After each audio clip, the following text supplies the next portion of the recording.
Recently, I traveled to visit a lifelong friend of mine. He was in the hospital and he was recovering from a serious illness, going through rehab. After a short visit with my friend, time passed too quickly. We had laughed and cut up as we always had, talked about old times, but it was time for me to leave on my long trip back home.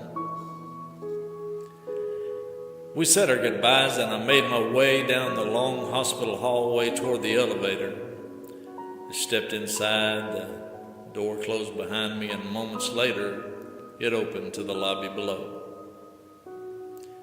I began making my way through the room, heading out the door, when an old gentleman sitting in a wheelchair over in the corner caught my eye.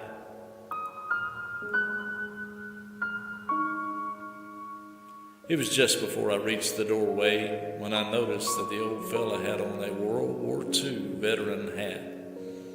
It was sitting low on his head. I watched him for a moment as he sat there alone, staring down at the cold, hard, white hospital floor.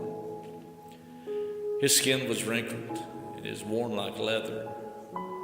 His dark eyes were well worn but clean. His weary eyes were almost hidden under the bill of his cap. His body, it trembled uncontrollably. I watched his hand shake as he tried to hold on to the rails of his wheelchair. I watched for a few moments more, and he never spoke a word to anyone. He stared down. There was never any attempt to make eye contact with the people that passed him by. Finally, I just had to turn back to him, and I walked over to him and I smiled and said, "So, I see you're a World War II veteran, sir." He stared at the floor. He never looked up toward me. The thought crossed my mind that he might not even be aware of my presence there. I was about to turn when he softly, in a weak voice, said, "Yes, sir." But he continued to watch the floor. "Well, sir, I just want to thank you for what you did for our country back in that horrible war. I know it must have been very hard for you, for all that were with you. My uncle served in the Army Air Corps back then. He flew in a B-17 and was shot down over Germany in April of '45. He was then captured and remained a POW until the war's end. Thank God he survived and made it home." Searching for something more to say, I continued my attempt to befriend him as best I could. "I'm a U.S. Navy veteran from the Vietnam era, but I have to say, I know I've never had it as hard as you guys did in the big war." That's when the old gentleman slowly looked up toward me. I could see his eyes.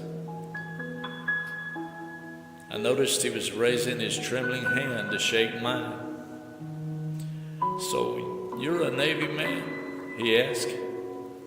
Before I could answer, he said, "I rode in one of those things." I know he was speaking of our Navy ships. "Yes, sir, I rode it home from the war," he said. "Well, how did you like that?" I asked. His reply, "It was one hell of a ride, son. One hell of a ride."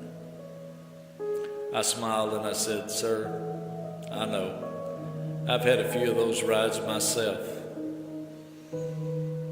Then just like that, once again, he looked back down at the floor.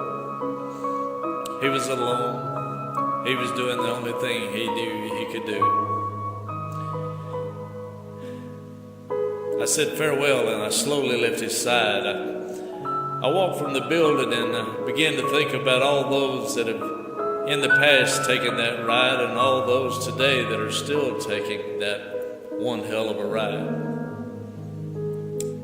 Those that have faced the raging seas in their ships and charged their vessels forward and fought enemies from above and below. Those in the skies that have fought up there and that were in battle skies that almost seemed impossible to make it through.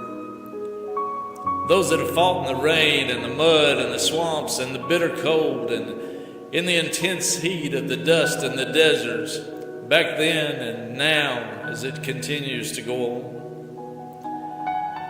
Finally, I just had to take a moment to remember those that made that ride to foreign shores, but in the end they never made it back. Only you that have made these journeys, only you know what kind of ride you had to take to keep our country free. Today, I not only salute this old veteran, I salute each of you, you Marines, Navy, Army, Air Force, Coast Guard, men and women alike. I salute each of you. You've taken that one hell of a ride. May God bless you and keep you. May America stay free because of people like you. And I really want to thank you for taking that one hell of a ride.